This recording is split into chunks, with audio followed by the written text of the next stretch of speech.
Hello learners, my name is Shivansh. NCERT science की class 6 की किताब चल रही है। चैप्टर नंबर 10 है motion and measurement of distances. थोड़ा सा कोल्ड हो रखा है मुझे, तो आवाज़ में थोड़ा सा दिक्कत हो सकती है, उसके लिए माफ़ करिएगा। फिर इसमें हम लोग देखते हैं, बूझो और पहेली की क्लास में एक जनरल डिस्कशन चल रहा था। ठीक है, कि वो समर वेकेशन में कहाँ कहाँ घूमने के लिए गए। फिर कुछ बच्चे उनमें से अपने गाँव को गए होंगे, है ना। पहले ट्रेन से गए होंगे, फिर वहाँ से बस की होगी वगैरह, है ना। फिर वहाँ से बुलक कार्ट से गए होंगे। बुलक कार्ट मतलब बैलगाड़ी, है ना। ये देखिए यहाँ पे फिगर दिया हुआ है ये। फिर one student had travelled by an aeroplane. एक लड़का, एक कोई बच्चा है, वो एरोप्लेन से कहीं गया, है ना। फिर कोई एक है, वो अपने अंकल की बोट में बैठ के फिशिंग ट्रिप्स पे गया। इस तरह से उसने अपने हॉलीडेज़ के डेज़ को काटा। फिर अब टीचर उनसे न्यूज़पेपर के आर्टिकल्स को पढ़ने के लिए कहता है, जिसमें स्मॉल व्हील्ड व्हीकल्स की बात हुई है जो मार्स की सॉइल पे चले हैं और उन्होंने वहाँ पे एक्सपेरिमेंट कंडक्ट किए हैं। ठीक है, ये जो स्मॉल व्हील्ड व्हीकल्स मार्स तक गए हैं वो कैसे वहाँ तक पहुँचाए गए, स्पेस क्राफ्ट के द्वारा। अब मैं इसके बारे में बता देता हूँ। ये देखिए, ये फर्स्ट मिशन जो गया था मार्स के लिए, ये नासा के मिशंस हैं, है ना। ये फर्स्ट हो गया अपना, ये जुलाई 1997। यहाँ कुछ इन्फॉर्मेशन दी है, जिनको देखना है वो देख सकते हैं। फिर सेकंड ये है स्पिरिट एंड अपॉर्चुनिटी। फिर थर्ड है फोर्थ है ये क्यूरोसिटी हो गया, है ना। सेकंड थर्ड इसी में था। फिर 5 है परसिवरेंस, ये रिसेंट का है 2020-2021, है ना। तो ये सब मिशंस कुछ गए थे, तो ये रोवर कहे जाते हैं। ठीक, जो स्मॉल व्हील्ड व्हीकल्स हैं इनको रोवर कहते हैं। 3 टाइप के होते हैं। एक स्पेस क्राफ्ट होता है ना। स्पेस क्राफ्ट से जो है ये सब लेके जाए जाते हैं, तो उनमें एक कोई ऑर्बिटर होगा जो ऑर्बिट करता है ना। फिर एक उसमें से कोई लैंडर होगा जो लैंड करता है, वहाँ की पिक्चर्स वगैरह भेजता है। फिर आते हैं रोवर्स। जो रोवर होते हैं वो डिस्टेंस उनमें जो है कुछ आगे मूव करके कहीं अलग जाते हैं, वहाँ से इमेजेस क्लिक करके भेजते हैं, आप डिफरेंट एक्सपेरिमेंट को कंडक्ट करते हैं। तो एक एक्स्ट्रा इन्फॉर्मेशन थी। फिर meanwhile Paheli had been reading stories about ancient India. ठीक है, तो पहेली एंशियंट इंडिया के बारे में पढ़ रही होती है।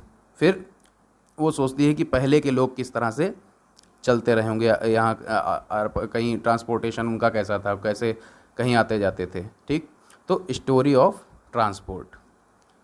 Long ago people did not have any means of transport. बहुत पहले कभी इस तरह के जो आजकल साधन हम लोगों को देखने को मिलते हैं, ये इस तरह के साधन वहाँ थे नहीं कभी, या बहुत कम कोई साधन, अगर जैसे साइकिल ही हो गया, ये भी नहीं था पहले के समय में। तो किस तरह से लोग आते जाते थे एक दूसरी जगह पे। They use to move only on foot, है ना। तो खाली अपने पैरों के दम पे कहीं आते जाते थे। एंड कैरी गुड्स इधर ऑन दी देयर बैक और यूजिंग एनिमल्स। तो या तो वो अपनी पीठ पे सामान रख के ले जाते थे, या फिर जानवरों के पीठ पे जो है सामान रख के लेके जाते थे। ठीक, तो इस तरह का ट्रांसपोर्टेशन था कुछ एंशियंट टाइम में। अब पानी में चलने के लिए पहले से ही नावों का इंतजाम जो है नावों को यूज़ किया जाता था। बोट्स चलती थी पानी में। ठीक, टू बिगिन विद, अब अगर हम लोग देखें तो शुरुआत में बोट्स का कैसा डिज़ाइन होता था। तो बोट्स सिंपली जो है लकड़ों की बनी होती थी, है ना। जो पेड़ के लकड़े होते हैं, लकड़ियाँ बड़ी बड़ी, उनसे बनी होती थी, और उसमें ऊपर से उसमें गड्ढा करके हॉलो एक जो है कैविटी बनाई जाती थी, जिसमें लोग बैठ के ट्रेवल करते थे, है ना, या सामान ले जाया जाता था इधर उधर। ठीक, फिर बाद में लोग धीरे धीरे सीख गए कि जो डिफरेंट पीसेस हैं वुड के, उनको कैसे हम लोग रख के लगा के, है ना, किस तरह से एक नाव को शेप दे सकते हैं। ठीक है, फिर ये जो शेप्स थे हम लोगों के, ये किस तरह के थे। ये जो हम लोगों ने एनिमल्स, जो फ़िश के बारे में हम लोगों ने पढ़ा था ना, कि कैसे उसका स्ट्रीमलाइन शेप होता है उसकी बॉडी का, आगे भी उसका पतला होता है, और फिन्स के साइड में, पीछे टेल फिन के पास में भी पतला होता है, और बीच बीच में बॉडी ब्रॉड होती है, और ऊपर अगल बगल उसमें जो है फिन्स प्रेजेंट होती हैं जो डायरेक्शन में हेल्प करती हैं, है ना।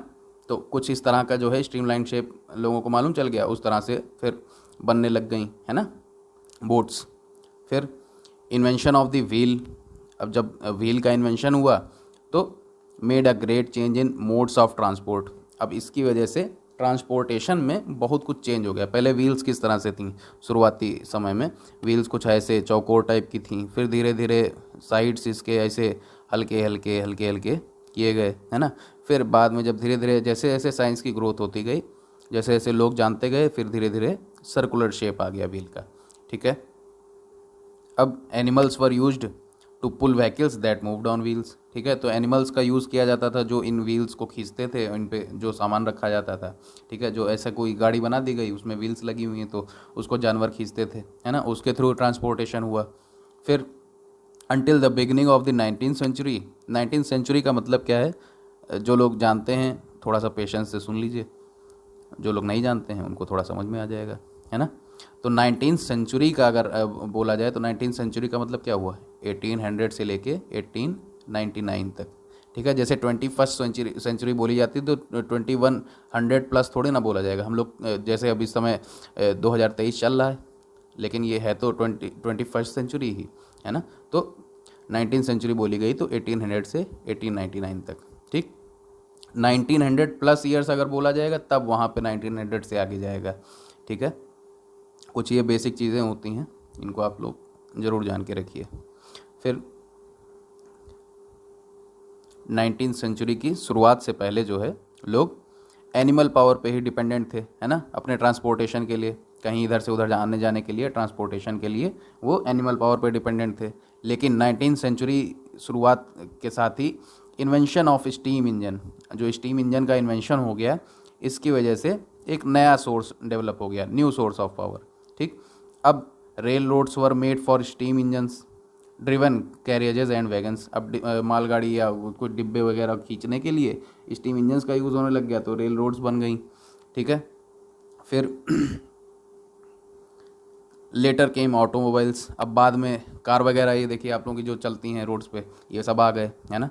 फिर motorized boats and ships were used as means of transport on water, पहले बोट्स आप सिंपल देख रहे थे, नाव जो चलती थी लकड़ी की, अब जो है मोटराइज्ड बोट्स आ गई, है ना।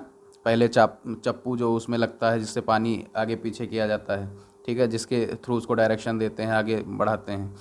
लेकिन अब मोटराइज्ड बोट्स आ गई, इनकी स्पीड भी आप कंट्रोल कर सकते थे, है ना। फिर द अर्ली ईयर्स ऑफ 1900, अब यहाँ पे 1900 बोला गया तो 1900 के आगे, है ना, saw the development of aeroplanes, तो एरोप्लेन्स के बारे में आप जानते ही होंगे, राइट ब्रदर्स, है ना, इन लोगों ने 1903 में पहला एरोप्लेन उड़ाया था, ठीक। These were later improved to carry passengers and goods, बाद में ये सब चीज़ें इम्प्रूव करके इसमें पैसेंजर्स को भी कैरी किया जा सकता था और गुड्स को भी कैरी किया जा सकता था। फिर electric trains, monorail, supersonic aeroplanes and spacecraft are some of the, जो अब इस समय में चल रहे हैं, ये सब कुछ उन सब चीज़ों के एग्जाम्पल्स हो गए, ठीक है। अब हम लोगों को ऊपर फिगर में देखना है और बताना है कि कौन सा मोड कब आया, पहले कौन सा आया, बाद में कौन सा आया। तो पहले जाहिर सी बात है ये बुलक कार्ट पहले कभी रहा होगा, फिर साइकिल आई होगी, है ना, फिर आपका ये रेल आ गई होगी, फिर बोट तो खैर इसमें आपको देख रहे होंगे ये थोड़ा सा मोटराइज्ड बोट दिख रही है ना आपको, तो ये बाद में आई होगी। इसके बाद बस वगैरह आई होगी, फिर ये आया होगा, फिर एरोप्लेन आया होगा, है ना। तो इस तरह से कुछ चीज़ें चली होंगी। फिर अब इसमें ये भी चीज़ है कि are there any of the early modes of transport that are not in use today, क्या ऐसा भी कोई मोड है जो अब इस समय यूज़ में ज़्यादा नहीं है। तो आप लोग देखते ही होंगे सिटीज़ वगैरह में अब साइकिलों का उतना यूज़ नहीं होता, है ना। पहले के समय में कितना साइकिल लोग चलाते थे, अब साइकिल ज़्यादा दिखती नहीं है। बुलक कार्ट वगैरह हो गए, ये सब भी अब गाँव में भी कम हो गया, वहाँ पर भी गाड़ियाँ पहुँच चुकी हैं अच्छे से, ठीक है। तो पहले नाव आप देखते थे किस तरह की यूज़ होती थी, अब किस तरह की नाव यूज़ होती है, ठीक है। तो डिफरेंट चीज़ें थी। अब नेक्स्ट हम लोग देखते हैं how far have you travelled and how wide is this desk, ये दो क्वेश्चन हैं, इनको हम लोग देखेंगे। इस टॉपिक में क्या है, मेज़रमेंट के बारे में बात होगी इसमें। लोग कैसे जानेंगे कि वो लोग कितनी दूर तक चल चुके हैं, ठीक। फिर आप कैसे जानोगे कि आपका स्कूल कितना दूर है, उस हिसाब से आप फिर कभी आप रिक्शा करोगे या बस करोगे या पैदल जाओगे है ना, कैसे आप लोग वहाँ पे अपने स्कूल जाओगे, इसके लिए आपको कुछ एक कोई यूनिट कोई चीज़ पता होनी चाहिए, है ना, कोई डिस्टेंस पता होनी चाहिए। फिर when you need to purchase something, is it possible for you to walk to the market. कई बार मार्केट हम लोग के घर के पास में ही होती है, 10-20 कदम पे है, तो आप पैदल ही चले जाओगे। बहुत दूर होगी तो आपको गाड़ी से जाना पड़ेगा या ई रिक्शा करना पड़ेगा, कुछ करना पड़ेगा, है ना। तो डिस्टेंस पे बेस्ड आपको ये सब चीज़ें डिसीजन आप लेते हैं। How will you know the answers to this questions, ठीक है, आप कैसे इन सब चीज़ों को जानोगे। It is often important to know how far a place is, so that we can have an idea how we are going to reach that place. तो इसका आइडिया ज़रूरी होता है कि आपको जहाँ जाना है उसका आपको आइडिया ज़रूर होना चाहिए कि कितनी दूर है ना, कुछ उसकी डिस्टेंस मालूम आपको होनी चाहिए। तभी तो आप मोड चुनोगे कि आप पैदल जाओगे या गाड़ी से जाओगे, किस चीज़ से जाओगे, है ना, कोई मोड आप तभी तो चुनोगे, है ना। फिर अब कभी कभी आपके पास कुछ ऑब्जेक्ट्स होते हैं जिसकी आपको लंबाई चौड़ाई वगैरह पता होनी चाहिए ना, लेंथ विड्थ, ये सब आपको जानकारी इसकी ज़रूरी होती है। जैसे आप लोग क्लासरूम में छोटे पे हम लोग बैठते थे, ठीक है, तो हम लोग में आपस में लड़ाई हो जाती थी कि ये आधा हिस्सा ये मेरा है, इसमें मत आओ, आप दूसरे को ढकेलते थे उधर, वो दूसरा इधर ढकेलता था। तो यहाँ पे हम लोग ये कंफर्म नहीं रहता था कि बीच में क्या है, कौन सी जगह पे हम लोग का पार्टीशन है, जिससे हम लोग का इधर की डेस्क हमारी है, उधर की डेस्क दूसरे की है। तो ऐसे ही पहेली और बूझों में लड़ाई होती है बीच बीच में। तो इस लड़ाई को शांत करने के लिए क्या करेंगे ये, तो टीचर उनको सजेस्ट करता है कि वो लोग उसकी डेस्क की लेंथ को जो है मीज़र करेंगे, है ना, कैसे। फिर उसमें बीच में एक जो है मार्क पार्टीशन डाल देंगे हाफ हाफ पे, जिससे दोनों में लड़ाई नहीं होगी, ठीक है। तो अब जो है ये चीज़ कैसे ये लोग करेंगे, both of them are very fond of playing gilli danda. अब ये दोनों जो है गिल्ली डंडा खेलने के बहुत शौकीन हैं। तो बूझो जो है वो एक गिल्ली डंडे का एक सेट लेके आ जाता है क्लास में। फिर वो किस तरह से नापता है ये देखिए, इस फिगर में देखिए, यहाँ पे ये टेबल है, इसमें एक लेंथ इसकी डंडे की और जो है एक गिल्ली की, इसके बराबर आप जब अगर रख देंगे तो ये हाफ में डिवाइड हो जाएगा, ठीक है। एक डंडा इधर रख दिया, एक डंडा इधर रख दिया, एक गिल्ली यहाँ पे, एक गिल्ली यहाँ पे, तो दोनों में दो पार्ट हो गए। तो ये यहाँ से बीच से मार्केशन इसका मार्क हो गया, इससे ये आधे आधे में टेबल डिवाइड हो गई, ठीक है। फिर लेकिन कुछ दिन में जो है ये मार्क मिट जाता है, ठीक है, धीरे धीरे कुछ समय बीतता है तो ये मार्क मिट जाता है। अब फिर से जो है उनमें आपस में मतभेद होने लगता है। फिर अब जो बूझो है उसका गिल्ली डंडा हो सकता है वो खो गया हो, तो नया वो गिल्ली डंडा लेके आता है। तो अब जो गिल्ली डंडा था उसकी लेंथ में कुछ डिफरेंस था, तो इसकी वजह से एक ही डंडा इधर रखा जाता है, एक डंडा इधर रखा जाता है, दो डंडों की लेंथ ये हो गई और एक ही गिल्ली बचती है। फिर उसमें थोड़ी सी डिस्टेंस तब भी रह जाती है। तो अब कैसे इसको मार्क करेंगे, कैसे इसको आधा करेंगे, अब इस बात की बहुत समस्या फंस जाती है। फिर आगे देखते हैं। अब आप उनको आगे क्या बता सकते हो कि क्या वो कोई एक नया बैट ले आए, या उसकी जो है विकेट्स पे जो रखा जाता है ना, उसको लेके आवें, उसको चेक करें, उसको रख के, तो क्या क्या कुछ समाधान निकल सकता है, फिर से तो वही सिमिलर कंडीशन डेवलप हो सकती है ना। तो इसलिए वो भी एक चीज़ नहीं चल पाएगी। तो अब ये लोग आगे क्या कर सकते हैं कि एक स्ट्रिंग ले लें, है ना, एक डोरी ले लें किसी लेंथ की, ठीक है। फिर उससे ये लोग मेज़र कर सकते हैं डेस्क के चौड़ाई को, ठीक है। लेकिन अब अगर जो है जो स्ट्रिंग है उसकी लेंथ जो है अगर उससे ज़्यादा है, आपकी टेबल से ज़्यादा है, तब किस तरह से मेज़र करेंगे। तब आप जो है स्ट्रिंग को आधे में मोड़ सकते हो, 1/2 उसका कर दो, है ना, उसको आधे में मोड़ दो। फिर उससे भी छोटा है तो उससे भी आधा कर दो, तब 1/4 हो जाएगा, है ना। 1/2 का भी हाफ करेंगे तो 1/4 हो गया। उससे भी छोटा है तो फिर और हाफ कर देंगे तो 1/8 हो गया। तो इस तरह से डिफरेंट चीज़ें की जा सकती हैं स्ट्रिंग लेंथ को उस तरह से बनाने के लिए, ठीक है। तो इस तरह से भी पहेली और बूझो एग्जैक्ट लेंथ को डेस्क की निकाल सकते हैं, है ना, इस स्ट्रिंग की मदद से। फिर अगर उनके ज्योमेट्री बॉक्स में जैसे वो एक स्केल प्रेजेंट होती है ना, 15 सेंटीमीटर वाली आती है या 30 सेंटीमीटर वाली आती है, तो 15 सेंटीमीटर वाली जैसे स्केल है अगर उनके पास, उससे वो लोग नाप लेंगे तो वो सबसे ज़्यादा अच्छा है ना, वो सबसे अच्छा तरीका हो गया। उसमें प्रॉपर आपको यूनिट्स मिल गई, प्रॉपर लेंथ आपको नापने में मिल गई, कोई इसमें एरर की संभावना नहीं रह जाएगी। अब बूझो पड़ रहा होता है कि कैसे लोग जो है डिस्टेंस को मीज़र करते हैं, है ना। Boojho has been reading about the way people use to measure distances before such standard scales were made and he has been trying to follow different methods of measuring distances. तो वो पढ़ रहा होता है और सोचता है कि कैसे लोग जो है जो अब ये अगर स्टैंडर्ड स्केल्स नहीं होती जो हमने ज्योमेट्री बॉक्स से यूज़ करके स्केल नाप लिया, अगर ये चीज़ ना होती तो कैसे लोग इसको मीज़र करते, है ना। और कुछ तरीक़ों से वो मीज़र करने की कोशिश करता है। अब हम लोगों के सामने बहुत बार ऐसी परिस्थिति जनरेट होती है जिसमें हम लोगों को किसी चीज़ की लेंथ या डिस्टेंस के बारे में पता होना बहुत ज़रूरी होता है। जैसे the tailor needs to measure the length of a cloth to know if it is enough to stitch a kurta. ठीक है, तो अगर टेलर को कुर्ता सिलना है तो उसको लेंथ मालूम होनी चाहिए, है ना, कितना बड़ा कपड़ा चाहिए तब उससे बना पाएगा वो। फिर a carpenter needs to measure the height and width of a cupboard to know how much wood he would need to make its door. तो अगर एक दरवाज़ा बनाना है एक कारपेंटर को तो उसको लकड़ी की माप पता होनी चाहिए, कितना चौड़ा कितना लंबा उसको चाहिए लकड़ी, जिससे वो दरवाज़ा बना पाएगा। फिर the farmer needs to know the length and breadth of the area of his land to know how much seed he can sow and how much water would be needed for his crops. तो एक farmer को भी जानना जरूरी है कि उसकी field का कितनी लेंथ होनी चाहिए, कितना ब्रेथ, कितनी चौड़ाई होनी चाहिए, कितना एरिया होना चाहिए उसकी फील्ड का जिसमें वो सीड्स को सो करेगा, बोएगा, है ना, कितना उसमें पानी उसको डालना पड़ेगा। तो ये सब जानने के लिए उसको लेंथ और ब्रेथ उसकी पता होनी चाहिए। फिर आपसे अगर कोई अब पूछ लेता है कि आपकी हाइट क्या है, आप कितने लंबे हो, है ना, तो आप अपने सर से लेके पैर तक की पूरा जो है बताएंगे लेंथ कितना आप लंबे हैं, है ना, किस तरह से बताएंगे। How long is this broom, अब जैसे ये झाड़ू कितना लंबा है, या ये डेस्क कितनी चौड़ी है, या दिल्ली लखनऊ से कितना दूर है ना, या मून जो है वो अर्थ से कितना दूर है।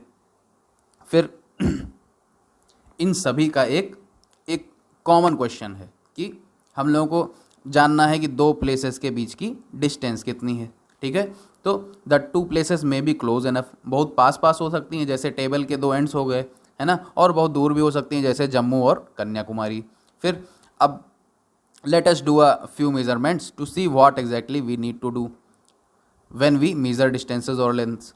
अब हम लोग कुछ मेज़रमेंट्स को करके देखते हैं कि हम लोग को एग्जैक्टली कैसे इसके बारे में पता लगाएंगे कि कितनी डिस्टेंस है या कितनी लेंथ है। ठीक है, तो कुछ मेज़रमेंट्स हम लोग करके देखते हैं।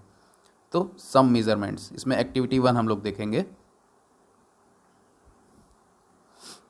इसमें आप लोग जैसे एक क्लासरूम में गए, वहाँ पे आप लोग अपने पैर के जो फीट हैं आपके, है ना, जो उससे आप लोग नापने की कोशिश करेंगे, उसको रख के एक के आगे एक रख के आप लोग नापेंगे कि कितना लंबा आपका कमरे का एरिया है या लेंथ है ना।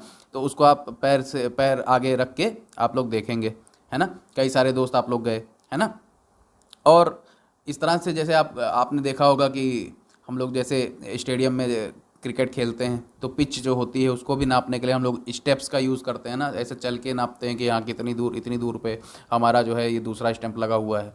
ठीक, तो वैसे ही कुछ इस तरह इस क्लासरूम में करना है। इसमें स्टेप्स नहीं, इसमें फीट का यूज़ कर रहे हैं कि फीट के आगे फीट रख रहे हैं। ठीक है, अब अगर क्लासरूम में कोई जगह थोड़ी सी बच जाती है, आगे डिस्टेंस कोई लेंथ बच जाती है, तो उसको आप लोग जैसे आपने स्ट्रिंग से अभी नापना सीखा था ना, तो इस तरह से उसको बाकी बची हुई को स्ट्रिंग से नाप लेंगे आप लोग। फिर उसको इस टेबल में आप लोग भरेंगे। ठीक है, जैसे नेम ऑफ स्टूडेंट कोई हो गया, राम श्याम कोई हो गया, है ना, यहाँ पे लिख दिया name of student. Length of the classroom, अब उसके फीट से उसकी लेंथ कितनी थी उस जो है क्लासरूम की, वो यहाँ पे फीट्स में लिखिए, है ना, यहाँ दूसरे का लिखिए, यहाँ तीसरे का लिखिए। विड्थ ऑफ द क्लासरूम, अब चौड़ाई कितनी थी उसको नापा होगा आपने फीट से, तो उसको लिखिए। इसके हिसाब में कुछ रही होगी, इसके हिसाब में कुछ रही होगी, इसके हिसाब में कुछ रही होगी। ठीक है, फिर हम लोग अब नेक्स्ट एक्टिविटी देखते हैं, एक्टिविटी नंबर 2। इस एक्टिविटी में आप लोगों को अपने हथेली का यूज़ करके, है ना, एक टेबल को या डेस्क को नापना है। ठीक है, तो इस एक्टिविटी में आप लोग डिफरेंट लोग जैसे हैं तो वो अपनी अपनी हथेली से नाप के देखेंगे एक टेबल को, है ना, कि ये कितनी हथेली में ये इसकी लेंथ आ जा रही है, या दूसरे की कितनी हथेलियों में इसकी लेंथ आ जा रही है। ठीक है, अब अगर इसमें भी कुछ बच जाए तो फिर आप स्ट्रिंग्स की मदद ले सकते हैं, है ना, और उनके फ्रैक्शंस जैसे आपने देखा था 1/2, 1/4, 1/8, है ना, आधा आधा करके, तो उसको यूज़ करके आप लोग जो बाकी बची लेंथ है उसको मेज़र कर सकते हो। ठीक है, फिर we see that measurement means the comparison of an unknown quantity with some known quantity. तो मेजरमेंट बेसिकली हम लोग क्या कर रहे हैं, जैसे टेबल हो गई, या आपका हाथ की लेंथ जो आप लोग जो हथेली आप यूज़ कर रहे हो, ये आपकी नॉन क्वांटिटी हो गई है ना। और जो टेबल आप जो लोग नाप रहे हो अननोन क्वांटिटी है, तो आप एक नॉन क्वांटिटी से एक अननोन क्वांटिटी को जानने की कोशिश कर रहे हो, इसी को हम लोग मेजरमेंट कहते हैं। ठीक है, this non fixed quantity is called a unit. तो जो ये आपकी हथेली है, जो आपने हथेली रखी है ना, तो जैसे आपकी 5 हथेली में अगर वो डेस्क पूरी हुई तो आप लोग क्या कहोगे, 5 हथेली भर की डेस्क थी, तो 5 हथेली, 5 उसका नंबर हो गया और हथेली उसकी यूनिट हो गई। ठीक है, इसी तरह से मेजरमेंट को 2 पार्ट में रखा जाता, एक्सप्रेस किया जाता है। एक उसका जो है नंबर पार्ट हो गया और एक उसकी यूनिट हो गई। ठीक है, the other part is the unit of the measurement. ठीक, for example, if in activity 1 the length of the room is found to be 12 lengths of your foot, then 12 is the number and foot is the length. ठीक है, अब हम लोग आगे देखते हैं। तो अब हम लोगों ने जैसे जो मेज़रमेंट्स ले रखी थी टेबल 10.1 में, टेबल 10.2 में, जो भी मेज़रमेंट्स ली, अपने फुट से ली, फिर हैंड स्पैन से ली, है ना, हथेली से ली, तो ज़रूरी नहीं है कि जो अलग अलग बच्चे थे, जो भी यहाँ पे ये टेबल 10.2 जैसे भरनी थी, फिर तो इसमें हम लोगों ने क्या देखा कि ज़रूरी नहीं है कि उन लोगों के सबके हाथ हथेलियाँ बराबर हों, सबके फुट बराबर हों, है ना, सबके अलग अलग होंगे तो अलग अलग उनकी डिस्टेंस आएगी, एक जैसा आएगा नहीं। ठीक है, तो आपको अगर किसी को मेज़रमेंट बतानी होगी तो आप कैसे बताओगे, तो उनको कठिनाई होगी जानने में, है ना। आप तभी बता सकते हो जब आपके हथेली का जितना साइज़ है या आपके फीट का जितना साइज़ है वो अगर सामने वाले को पता होगा, तभी वो उसकी मेज़रमेंट को समझ पाएगा कि हाँ ये इतना है तो ये कितना हुआ, है ना। तो इससे हम लोग क्या समझते हैं कि कोई ना कोई स्टैंडर्ड यूनिट ज़रूर होनी चाहिए मेज़रमेंट की, जो है पर्सन टू पर्सन वेरी ना करे, जो एक इंसान से दूसरे इंसान में वो वेरी ना कर जाए कि हाँ इसने कितना मेज़र किया था तो दूसरा अगर मेज़र कर रहा है तो वो अलग हो गया मेज़रमेंट, ऐसा नहीं होना चाहिए। तो इसके लिए एक स्टैंडर्ड यूनिट होनी चाहिए मेज़रमेंट की। ठीक है, तो अब हम लोग टॉपिक देखेंगे स्टैंडर्ड यूनिट्स ऑफ मेज़रमेंट। ठीक, तो पहले के समय में हम लोग लेंथ ऑफ अ फुट, है ना, एक फुट की जो है लंबाई को और अपनी हथेली की चौड़ाई को, या जो एक कदम हम लोग चलते हैं उसकी डिस्टेंस को, इस तरह की चीज़ों को हम लोग यूज़ करते थे यूनिट्स ऑफ मेजरमेंट के जैसे। फिर the people of the Indus valley civilization must have used very good measurements of length because we see evidence in excavations of perfectly geometrical construction. तो इंडस वैली सिविलाइजेशन के लोग जो थे वो ज़रूर इन सब चीज़ों में माहिर रहे होंगे ना, उनकी मेजरमेंट जो है करने की क्षमता बहुत अच्छी थी, क्योंकि जो एक्सकवेशंस मिले हैं वो परफेक्टली ज्योमेट्रिकल कंस्ट्रक्शंस हैं, वो मतलब प्रॉपरली जितना हम लोग जैसे जैसे आज की मेज़रमेंट है उस तरह के हिसाब से वो लोग मेज़र करके उनकी चीज़ें बनी हुई थी। ठीक है, अब पहले के एंशियंट इजिप्ट में और बाकी के वर्ल्ड में भी वहाँ से एक्सेप्टेड थी एक चीज़ जो थी क्यूबिट, जिसको जो क्या चीज़ थी कि अपने जो आपकी कोहनी है, एल्बो है, वहाँ से लेके आपकी फिंगर टिप तक की लेंथ जो होती थी, तो इसको एक यूनिट की तरह पूरे वर्ल्ड में माना जाता था, है ना। ये एंशियंट इजिप्ट से थी। फिर दुनिया में कुछ जगहों पर लोग फुट को भी एक यूनिट की तरह, एक लेंथ की यूनिट की तरह यूज़ करते थे। ठीक है, और अलग अलग रीजन्स में ये फुट की लेंथ जो है थोड़ा स्लाइटली डिफ़र भी करती थी, अलग भी रहती थी, वेरी भी करती थी। ठीक है, people measured a yard of cloth by the distance between the end of the outstretched arm and their chin. ठीक है, तो आपका ये दाढ़ी का एरिया हो गया, ठुड्डी हो गई, जो आपका चिन हो गई, है ना, जो मैंडिबल का नीचे का एरिया हो गया, यहाँ से लेके आप जब अपना हाथ अगर फैला देंगे तो जो उसके बाद उंगली आपकी जो फिंगर टिप्स हो गई वहाँ तक की लेंथ को ये लोग मेज़र करते थे एक यार्ड की तरह क्लॉथ के। तो एक ये इन लोगों ने बना रखी थी यूनिट लेंथ की। फिर the Romans measured with their pace और स्टेप्स, जो रोमन्स थे वो अपने कदमों से नापते थे लेंथ को। ठीक है, in ancient India small length measurements used were N अंगुल, फिंगर और अ मुट्ठी फिस्ट, है ना। तो पहले के इंडिया में क्या करते थे, लेंथ की जो स्मॉल मेजरमेंट्स को नापने के लिए अंगुल का यूज़ करते थे, है ना। जैसे आपने अभी हथेली का यूज़ किया था, तो इसको 1 बित्ता 2 बित्ता इस तरह से बोला जाता है ना गांव वगैरह में।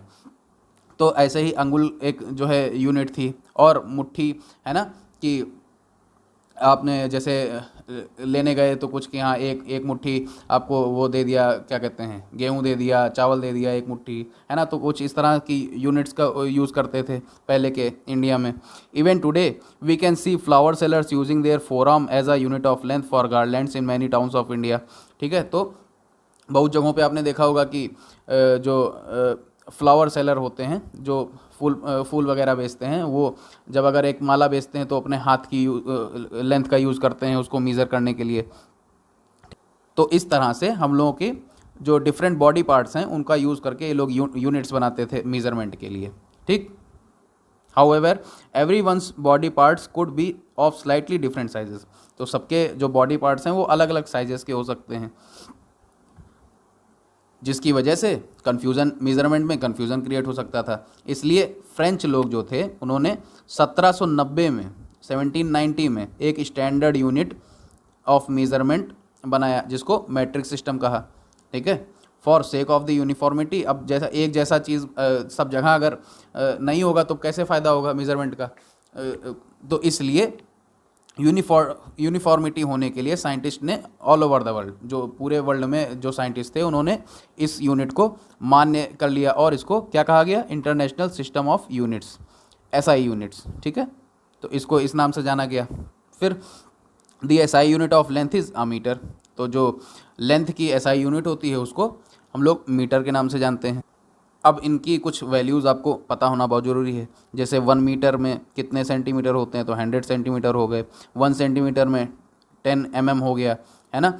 अब ऐसे ही अगर 1 सेंटीमीटर में आपको मीटर निकालना हो तो आप निकालने की कोशिश करिए, इनको वैल्यूज़ को रखिए, है ना।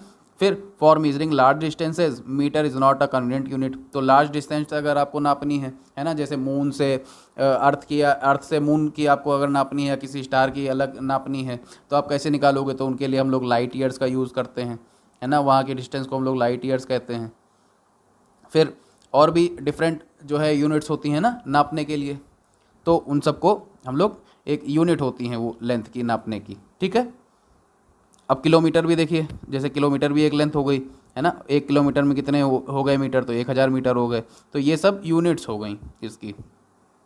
अब हम लोगों ने जो भी चीज़ ऊपर नाप रखी थी, है ना, उसको हम लोग इन स्टैंडर्ड स्केल्स को यूज़ करके या एसआई यूनिट्स का यूज़ करके हम लोग अच्छे से इनको निकाल सकते हैं। लेकिन उससे पहले हम लोगों को करेक्ट वे पता होना चाहिए ना, लेंथ को, डिस्टेंस को मीज़र करने का करेक्ट वे मालूम होना चाहिए। तो correct measurement of length in our daily life we use various types of measuring devices. हम लोग अपनी रोज़ की जीवन में हम लोग बहुत चीज़ें, जैसे अपना वेट ही नापने के लिए आप लोग एक कोई वेइंग स्केल यूज़ करते होगे, है ना, डिजिटल एनालॉग कोई यूज़ करते होगे, उस पर वेट नापते होगे खड़े होके। फिर we use a metre scale for measuring length. अब मीटर स्केल का आप लोग यूज़ करते हो, है ना, कोई लेंथ मीज़र करनी है, जैसे आपको कोई एक फील्ड का एरिया नापना है तो आप मीटर लेंथ लेके गए, उससे आपने जो आता है ना उसको खोल के आपने पूरा नापा कि हाँ ये कितने मीटर बाई कितने मीटर है ना, इस तरह से नापा। फिर a tailor uses a tape whereas a cloth merchant uses a metre rod. एक जो टेलर हो गया वो टेप का यूज़ करता है जैसे मैंने बताया वो, और जो है एक कोई क्लॉथ मर्चेंट है, जैसे आप कपड़ा लेने गए हैं ना मार्केट में, तो एक इतने मीटर का हमको कपड़ा चाहिए शर्ट सिलाने के लिए, तो वैसे लोग मीटर रॉड का यूज़ कर लेते हैं।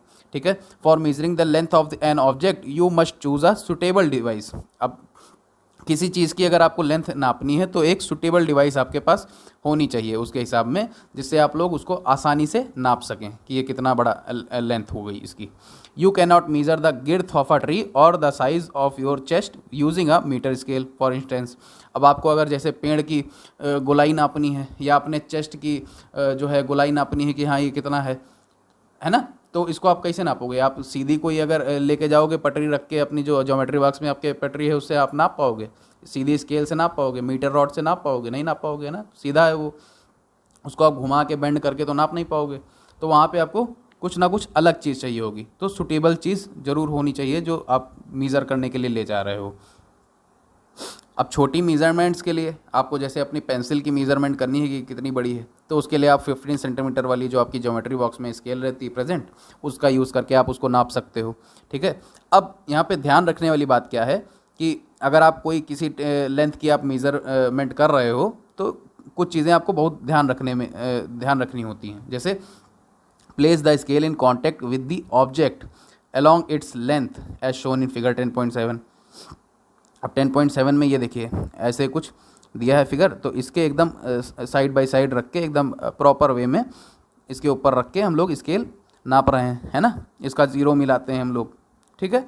In some scales the ends में बी ब्रोकन। अब कुछ स्केल्स में ऐसे यहाँ के एंड्स ब्रोकन होंगे, तो हो सकता हो जीरो मिस हो रहा हो साइन, तो हम लोग 1 को आगे रख लेंगे, 1 से हम लोग लेंथ को नापेंगे। तो जो भी लेंथ होगी, है ना, जितनी भी होगी लेंथ, अगर मान लीजिए 14.3 सेंटीमीटर है उसकी लेंथ, तो उसको हम लोग मान लेंगे जो भी लेंथ हमारी आएगी 1 से हम लोग नापेंगे, और लास्ट में हम लोग जाके 14.3 में से 1 सेंटीमीटर को माइनस कर देंगे, तो हमारी प्रॉपर लेंथ क्या निकल के आएगी, 13.3 सेंटीमीटर, है ना। कोई भी चीज़ की होगी जो, है ना। इस तरह से हम लोग मेजरमेंट में कुछ चीज़ों का ख्याल रखेंगे। फिर अब यहाँ पे एक चीज़ और बहुत ध्यान देने वाली है कि आप कहाँ से उस स्केल को देख रहे हो, है ना। ये देखिए यहाँ पे 3 डिफरेंट जगहों से दिखाया गया है। तो आप जब पॉइंट बी पे हो, ये बी वाले अगर टाइप में हो, तब आप रियल में जो सही उसकी मेज़रमेंट है लेंथ की, उसको आप देख पा रहे हो। अगर आप सी पे हो या ए पे हो, तो आपको कुछ गलत मेज़रमेंट वहाँ से मिल जाएगी, तो उसमें आपकी मेज़रमेंट में एरर आ जाएगी, ठीक। फिर अब हम लोग नेक्स्ट देखते हैं एक्टिविटी नंबर 3। इसमें आप लोग करोगे क्या कि आपने किसी अपने दोस्त को बुलाया और दीवार के सहारे उसको खड़ा कर दिया, ठीक है। फिर उसके सर के पास से आप दीवार पे मार्क कर दीजिए अपने कोई पेन से, उसके जो है सर के किनारे मार्क, ऐसे ये दोस्त आपका जैसे मान लिया खड़ा है, ठीक, उसके सर के पास से यहाँ पे अपने दीवार पे मार्किंग कर दी। फिर ये दोस्त को हटा के आपने अब यहाँ से दीवार के नीचे से जहाँ से वो खड़ा था, यहाँ से और ऊपर तक की आपने अपने हथेली से नाप लिया। फिर मीटर स्केल से भी आप नाप सकते हो। तो इससे आप लोग जो है इस टेबल में फिल करेंगे। आपने किसने नापा, सीता, गीता, है ना, बबीता, किसने नापा, है ना।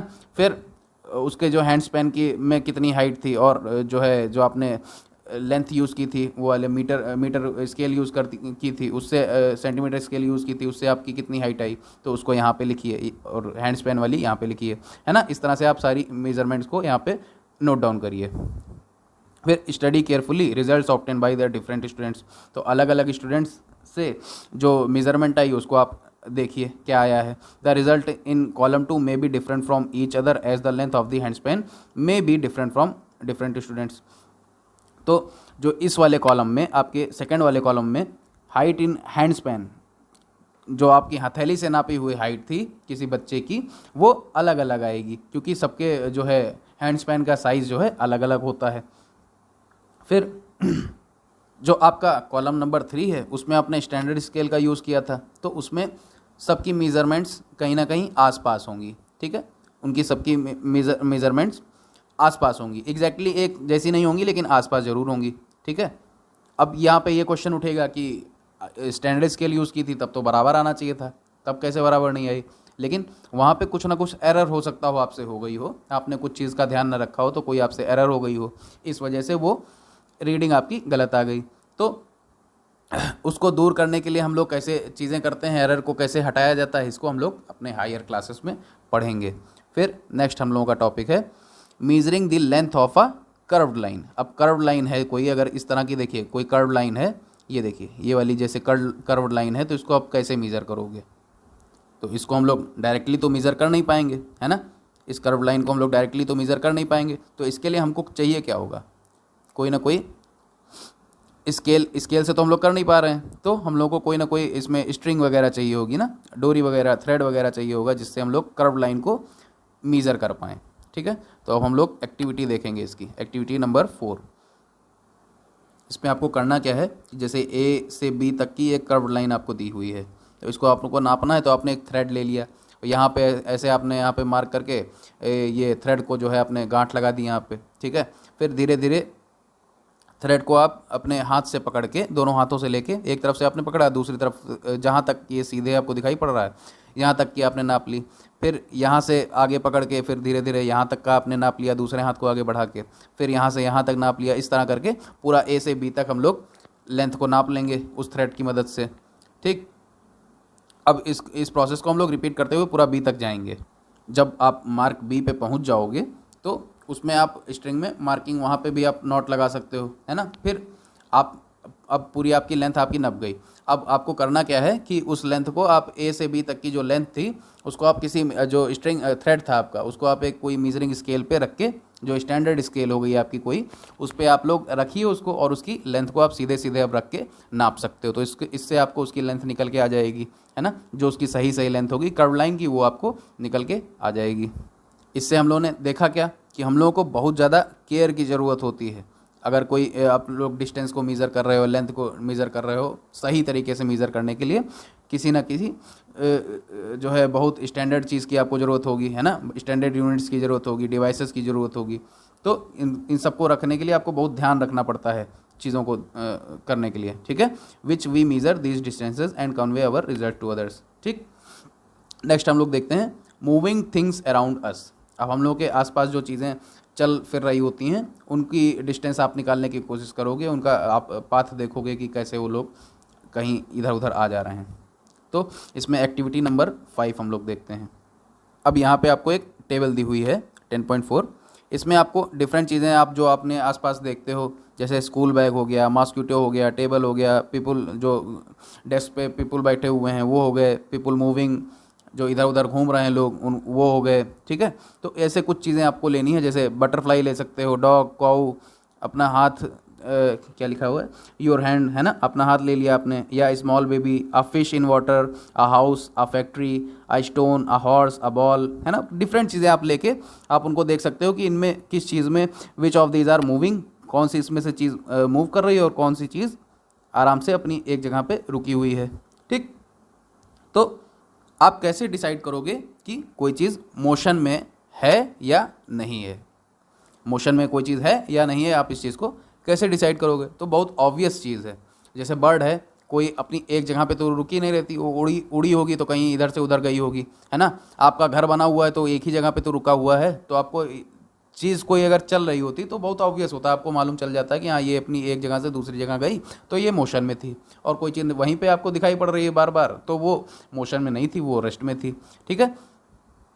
Let us look at the motion of an ant closely. अब हम लोग एक एंट के एक एक्टिविटी के थ्रू हम लोग एंट के मोशन पे गौर करेंगे कि कैसे एंट मोशन करता है, ठीक है, कैसे वो चलता है। अब एक कागज़ का शीट आप ले लीजिए, इस तरह से आप कागज़ की एक शीट ले लिए और उस पर आपने कुछ जो है शुगर के पार्टिकल्स आपने क्रिस्टल्स उसके डाल दिए, और एक चीटा वहाँ पे अगर जैसे है तो उसको आपने रख दिया।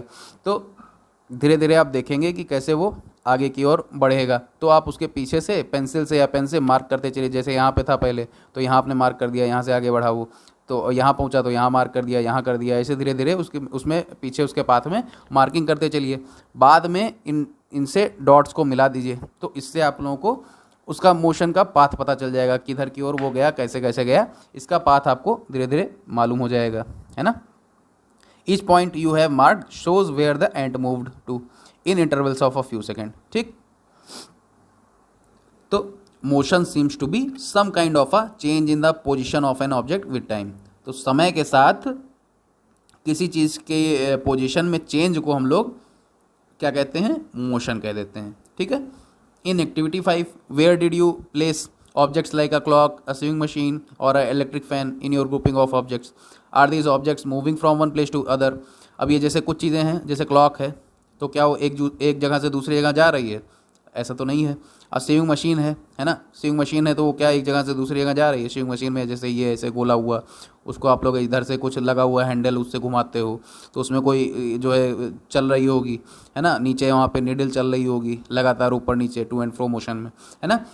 तो इस तरह की कुछ चीज़ें हो रही होंगी, लेकिन क्या ये एक जगह से दूसरी जगह जा रही हैं। अब आपके घर में फ़ैन चल रहा है तो क्या वो एक जगह से दूसरी जगह जा रहा है या अपनी जगह पे चल रहा है कुछ, है ना। तो मोशन तो इसमें भी है, लेकिन ये अलग तरह का मोशन है। वो एक डिस्टेंस कोई नहीं कवर कर रहा है कि हाँ कहीं यहाँ से निकल के कोई दूसरे पॉइंट पे वो पहुँच गया, ऐसा नहीं है ना। लेकिन चल ये भी रहे हैं, मोशन में ये भी हैं।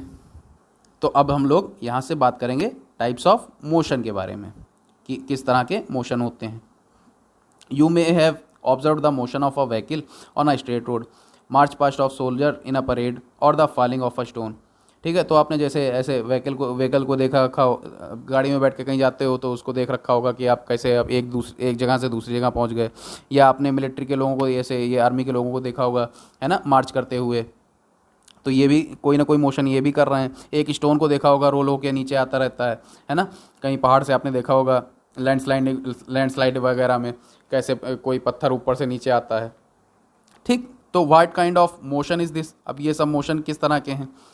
Sprinters in a 100 metre race also move along a straight track, है ना। जो स्प्रिंटर्स होते हैं जो 100 मीटर की रेस में जैसे दौड़ते हैं जो, है ना, तो वो लोग किस ट्रैक पे दौड़ते हैं? स्ट्रेट ट्रैक होता है उनका एक, है ना, तो उस पर दौड़ते हैं। Can you think of more such examples from your surrounding? क्या आप और कुछ ऐसे एग्जाम्पल्स के बारे में सोच सकते हो?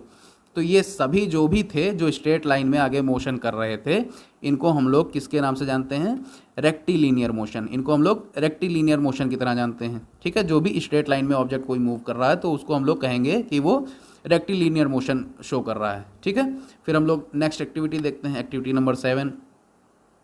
इसमें हम लोग एक जो है रस्सी ले लेंगे या डोरी ले लेंगे, उसमें एक तरफ जो है स्टोन को बांध देंगे, है ना, फिर उसको घुमाएंगे आर पार।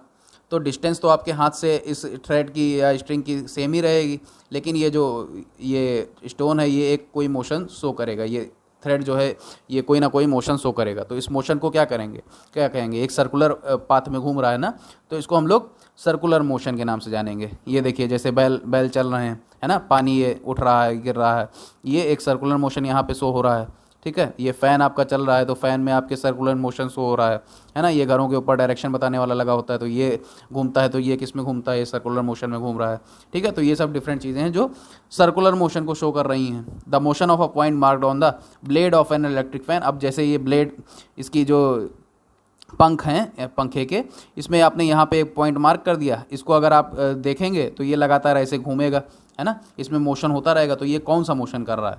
ये सर्कुलर मोशन में है, ठीक। घड़ियाँ आपने देखी होंगी, घड़ियों में जैसे घड़ी ऐसे है, उसमें उसके हैंड्स मूव करते रहते हैं, तो ये भी एक सर्कुलर मोशन शो कर रहे हैं। तो इन सब में हो क्या रहा है कि ये खुद तो किसी प्लेस पे नहीं जा रहे हैं, किसी दूसरी जगह पे नहीं जा रहे हैं, लेकिन ये अपने में ही, जैसे पंखे के ब्लेड्स चल रहे हैं, इसके हैंड्स, क्लॉक के हैंड्स चल रहे हैं ना, तो ये सब अपने में मोशन कर रहे हैं, ठीक। जैसे फ़ैन है, ये वाला टेबल फ़ैन हो गया, ये भी रोटेट कर रहा है ना। तो ये सब सर्कुलर मोशन के टाइप्स हो गए, है ना। ये मतलब ये सर्कुलर मोशन हो, ये सब शो कर रहे हैं। फिर नेक्स्ट हम लोग देखते हैं, in some cases an object repeats its motion after some time. अब कुछ जगहों पे एक जो ऑब्जेक्ट होगा वो अपनी मोशन के पाथ को दोबारा से दोहराता है ना, कुछ वैसा मोशन दोबारा शो करेगा। This type of motion is called periodic motion. अब इस तरह की जो मोशन होती है उसको हम लोग पीरियोडिक मोशन कह देते हैं। आप जैसे कभी कहीं घड़ी वड़ी लेने आप किसी दुकान वगैरह पे गए हो, है ना, तो आपने कोई जैसे बड़ी दुकान है तो वहाँ पे पेंडुलम वाली आपने घड़ियाँ देखी होंगी। तो जो उसमें पेंडुलम का मोशन होता है ना, तो वो किस में होता है? वो एक पीरियोडिक मोशन शो कर रहा होता है, ठीक है। अब जैसे कोई आपने ब्रांच देखी है ट्री की, वो ऊपर नीचे होती है ना, टू एंड फ्रो मूवमेंट उसमें होता है। या आपने जैसे वो अपना जॉइंट्स वाला पढ़ा था, तो उसमें भी तो कुछ आपका टू एंड फ्रो मूवमेंट चल रहा था, है ना, वो हो गया। फिर motion of a child on a swing. अब एक झूले पे जैसे ये लड़की बैठी हुई है ना, तो ये आगे पीछे एक पाथवे बार बार फॉलो हो रहा होगा टू एंड फ्रो में, है ना, आगे आ रही है पीछे जा रही है लगातार, है ना। तो ये सब चीज़ें पीरियोडिक मोशन को शो कर रही हैं, है ना। ये सब चीज़ें एग्जांपल्स हैं पीरियोडिक मोशन के, है ना, जहाँ पे एक कोई ऑब्जेक्ट जो है या उसका कोई पार्ट जो है वो अपने पाथ को, जो मोशन का पाथ था, उसको एक फिक्स्ड इंटरवल ऑफ टाइम में रिपीट करता है, बार बार रिपीट करता है उस तरह से, है ना। आपने जैसे वो अभी स्विंग मशीन की बात हुई थी, है ना, तो उसमें जैसे ये साइड वाला आपका था जिसमें हैंडल लगा था, इसको आप घुमाते हो तो ये तो सर्कुलर मोशन में चल रहा है, लेकिन जो नीडल थी वो to and fro movement show कर रही थी, ऊपर नीचे बार बार, है ना। तो ये क्या था? ये इसका पीरियोडिक मोशन था, इसकी नीडल का, है ना। Have you ever observed closely the motion of a ball on the ground? क्या आपने बॉल जैसे आपकी ग्राउंड पे जैसे आपने फेंका तो रोल करते हुए जाती है, तो वो कौन सा मोशन शो करती है? क्या उसको कभी आपने गौर किया है? Here the ball is rolling on the ground, है ना, रोल कर रही हो ग्राउंड पे, तो rotating as well as moving forward on the ground. तो वो रोटेट भी कर रही है और आगे की ओर मूव भी कर रही है। तो thus the ball undergoes a rectilinear motion as well as rotational motion. तो जो आपने स्टोन का एक एग्जांपल लिया था ना लैंडस्लाइड वाले में, तो स्टोन भी आप अपने में जो है रोल करते हुए और नीचे की ओर भी स्ट्रेट लाइन वगैरह में गिर रहा होगा, तो वो भी एक रेक्टिलिनियर मोशन भी शो कर रहा है, और वो अपने में घूम भी रहा है तो रोलिंग मोशन भी शो कर रहा है। वैसे ही ये बॉल भी आगे ग्राउंड पे बढ़ रही है तो एक रोलिंग मोशन में भी है, और सीधे उसमें बढ़ भी रही है स्ट्रेट पाथ पे, तो रेक्टिलिनियर मोशन भी इसमें प्रेजेंट है। ठीक है, तो आज हम लोगों ने कई सारी मेजरमेंट की एक्टिविटीज़ की और कुछ मोशन के काइंड्स को जो है डिस्कस किया। तो मोशन बेसिकली क्या चीज़ था, एक निश्चित समय में, है ना, अगर कोई किसी टाइम में एक ऑब्जेक्ट अगर अपनी पोजीशन को चेंज कर रहा है ना, तो उसको हम लोग मोशन कह देते हैं, है ना, वो उसका मोशन हो जाता है। The change in this position can be determined through distance measurement. अब ये जो चेंज हुआ है उसकी जो है मोशन के थ्रू जो उसमें चेंज हुआ है उसकी पोजीशन में, उसको हम लोग एक डिस्टेंस मेजरमेंट करके उसको बता सकते हैं, उसकी मेजरमेंट बता सकते हैं। This allows us to know how fast और स्लो अ मोशन इज। अब इससे हम लोगों को पता चल सकता है कि कोई चीज़ कितनी तेज चल रही है या कितनी धीमी चल रही है ना। The movement of a snail on the ground, a butterfly flitting from flower to flower, a river flowing along on clear rounded pebbles, an airplane flying high up in the air, making jet rails, moon going around the earth, blood flowing inside our bodies, there is motion everywhere around us। ठीक है, तो ये सब जितनी भी चीज़ें थी, इन सब चीज़ों में कहीं ना कहीं मोशन प्रेजेंट है ना। तो आज के हम लोगों के कीवर्ड्स क्या थे, सर्कुलर मोशन, हम लोगों ने सर्कुलर मोशन देखा था, इस तरह से कुछ, है ना, सर्कल में जो बन रहा था उसके डिस्प्लेसमेंट हो रही थी, है ना, जो एक दूसरे से एक जगह से दूसरी जगह पे जा रहा था, ऐसे सर्कुलर में। फ़ैन देखा था, फ़ैन के ब्लेड्स देखे थे ना आपने, क्लॉक देखी थी, कई चीज़ें देखी थी हम लोगों ने, तो उनमें सब में सर्कुलर मोशन प्रेजेंट था।